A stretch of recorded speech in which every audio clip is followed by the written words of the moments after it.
જય દ્વારકાધીશ અને ભાઈ સ્વાગત છે તમારા બધાનું આપણે આખી યુટ્યુબ ફેમિલીનું આપણા એક નવા બ્લોગ વિડીયોમાં. અને ભાઈ સવારમાં ભાગદોડ થઈ પડી.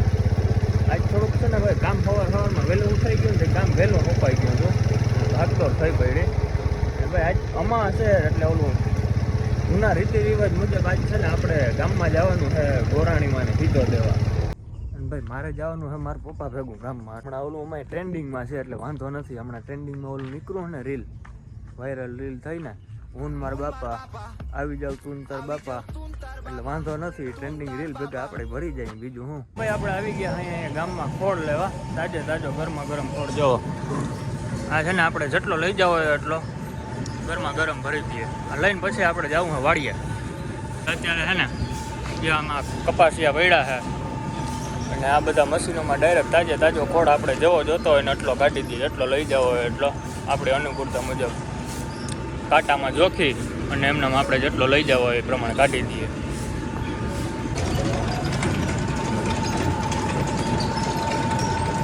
અત્યારે નીંદર આવતી નથી એટલે છે ને મોટર ચાલુ કરીને જ્યાં છે ને ખામણું અહીંયા આખા પાણીના ભરી દીધા. એટલે લીમડાઓને પાણી ચડે એટલે એ થોડાક વેગ પકડી જાય. ટાઢો પવન અટાણે છે નીંદર આવે નહીં એટલે અહીંયા ઇન્ડોરે આપણે બેઠા હોય એટલે થોડીક લૂએ ઓછી લાગે. અને ભાઈ જો વાયુ કેટલી ઊંડી છે તમને દેખાડો. જો આમાં ઝૂમ કરીને તમને દેખાડું, તરિયું દેખાશે. અટાણે તડકો દી ઉપર છે ને એટલે ખબર પડે, બાકી ખબર ના પડે. દી માથે આવ્યો ને એટલે જો તરિયું દેખાય એનું. આવું હે બધું.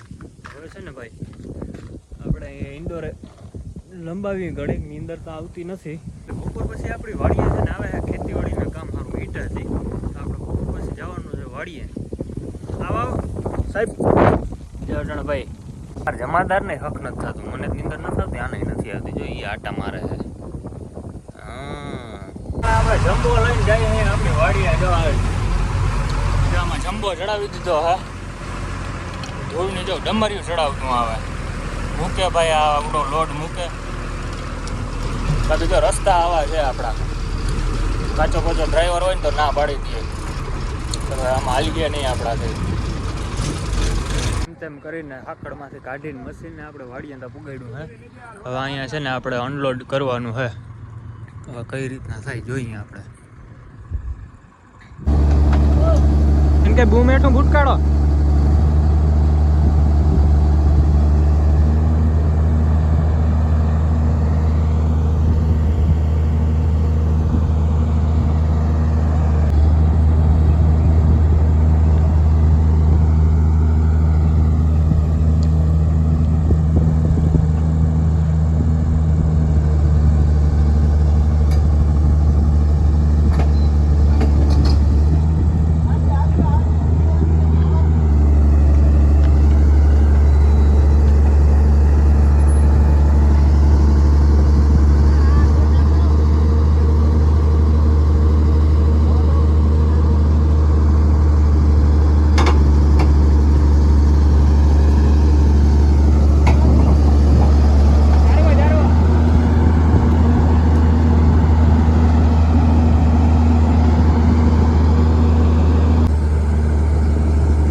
સાંજે તો છે ને મશીન ઉતારવામાં લાંબા પાડી દીધા હતા. એક તો રાત પડી ગઈ હતી અને પાછું મશીન ઉતારવામાં થોડું છે ને અઘરું પડ્યું હતું. અને હવે અટાણે સવારે ભાઈ આપણે છે ને પાછા બીજા કામમાં લાગી ગયા. અહીં જો મરચી છે ને આપણે કાહડી મરચાં વાવ્યા તીખા ફાડી નાખે ને મોઢું એવા. અને જે આમાં છે ને આપણે દેશી ખાતર અટાણ નાખીએ અહીં આમ પાથરી દઈએ એટલે લોહી આવતી, અને પછી આને છે ને આપણે પારિયું ચડાવી દેવ્યું છે. એટલે આ આપણો આ વ્લોગ છે ને ભાઈ હાવ દેશી મિની વ્લોગ, હાવ ટૂંકો વ્લોગ થાય અને હાવ દેશી ખેતી કામને લગતો. તો આગળ હવે ભાઈ આમાં જો આ રીતના બધીમાં ખાતર નાખવાનું છે અને પછી આમાં પારિયું ચડાવી અને પાણી વારવાનું છે.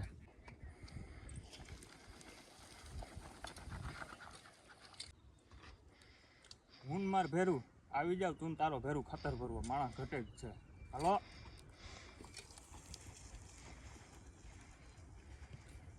છોટા દબાઈ ગયા, ધ્યાન રાખવું પડે ભાઈ, આમાં ધ્યાન દેતો જાય તું. પાકું પાકું. અટાણે આપણે આવી ગયા વાડીએ ને છે ને ઝાડવા આપણે અહીં વાડીએ છે ને પાવાતા, પણ છે ને એક ડયો ટીસીમાં બરેલ હતો અને ટીસીમાંથી પાછા અહીંયા ટ્રેક્ટરમાં જે છેડા આવે ને એ બરેલ હતા. એ બધો હરાડો કરી લીધો ને મોટર ચાલુ કરીને છેડા ભરી ગયા. વળી પાછો જેમ તેમ કરી જુગાડ કરીને ચાલુ કર્યું હે. અટાણે જો અહીંયા ઝાડવામાં પાણી આવે છે. ઉનાળો છે ને એટલે પાણી ઝાડવાનું બહુ જોઈએ. આ બેરલે ખાલી થઈ ગયો, બેરલે ભરી લઈએ એટલે છે ને આંબામાં છે ને એમ તો ફાલતા આવ્યો હે. જો દેખાડું એમ તો નામી લીંબુ તો જો આવી પિયા, એક એકમાં 10 15 છે. એક કેરી પાકી ગયો, આ રહી જો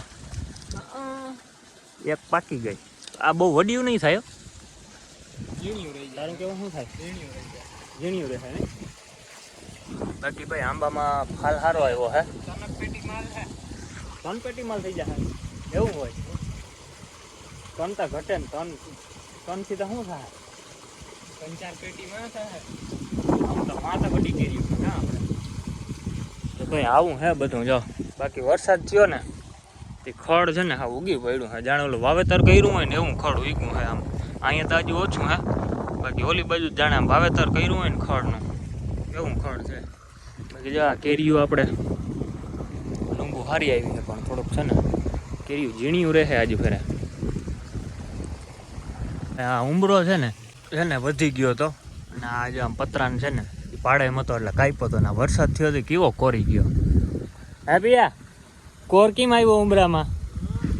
જતા બાઈકો થોડે હરખું બાઈકો પણ કેટલા 15 વર્ષ થઈ ગયા આને. કાતરા તો જો બાઈકામાં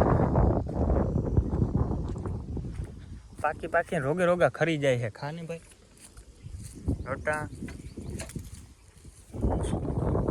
એવું હોય મને બહુ ભાવ ઉતારી દે. મને ખાતો ઉતારી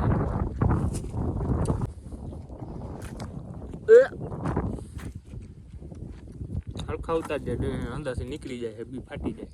તો ભાઈ જો આપણે છે ને બખાઈમાંથી કાતરા ઉતારી લીધા છે એકદમ લાલ અને હુકાઈને ભાઈ તડકાના છે ને ખરી જાય છે.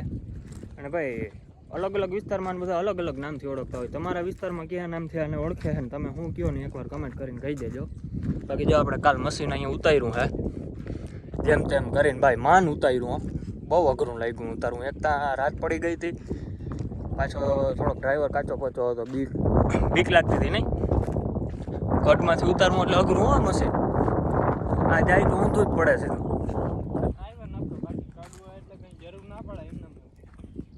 ઉતરી તો જાય પણ થોડુંક અંધારું હતું ને એટલે ઈમે માટે બીતો હતો. તો એવું હે ભાઈ બધું. ભાઈ એનું બૂમ ને બકેટ ને જો બૂમ તો જો લાંબીનું આ બકેટ લગભગ 2-2.5 બકેટમાં ટ્રેક્ટરની ટોલી આખી ભરાઈ જતી છે. બાકી ભાઈ થોડુંક મોડલ જૂનું થયું હે પણ મશીનમાં કંઈ ઘટે નહીં. ચાલુ કરે ને એટલે ધોવાળાને કોગરા કરે. એમ તો બહુ દહનું હે 210 છે. બાકી ભાઈ આના ચેન ને આની આ રોટરું બોટરું જે કહેવાતું હોય એ જો ચેન કવડીની છે આની લાંબી. બાકી તો આમાં પીયા જ્યાં જોઈને ઓઈલું નહીં હાવ રેગાડા જ છૂટે. મોડલ પૂરા ના હો ગયા. અહીંયા ટોટલ છે વેલ્ડિંગ કરી નાખ્યું. જ્યાં અહીંયા તૂટલ હતું કે એ વાત કરતા હતા ને, બૂમ તૂટી ગયો તો એમ કહેતા હતા ને, ખાંધો મારી દીધો. આજનો આપણો વિડીયો છે આખો ખેતીવાડીને લગતો ને એવો જ હતો. આપણે ક્યાંય બહાર જવાનો ટાઈમ નહોતો મળ્યો એટલે આપણે અહીંયા જ બ્લોગિંગ કરી નાખ્યું. હે અને આ વિડીયો કેવો લાગ્યો એકવાર ભાઈ કમેન્ટ કરી દેજો, કેમ કે હવે આપણે આ વિડીયોને અહીંયા જ પૂરો કરી દેવાનો છે. તો મળીએ પાછા એક નવા વ્લોગ વિડીયોની સાથે. તો બધાને જય દ્વારકાધીશ.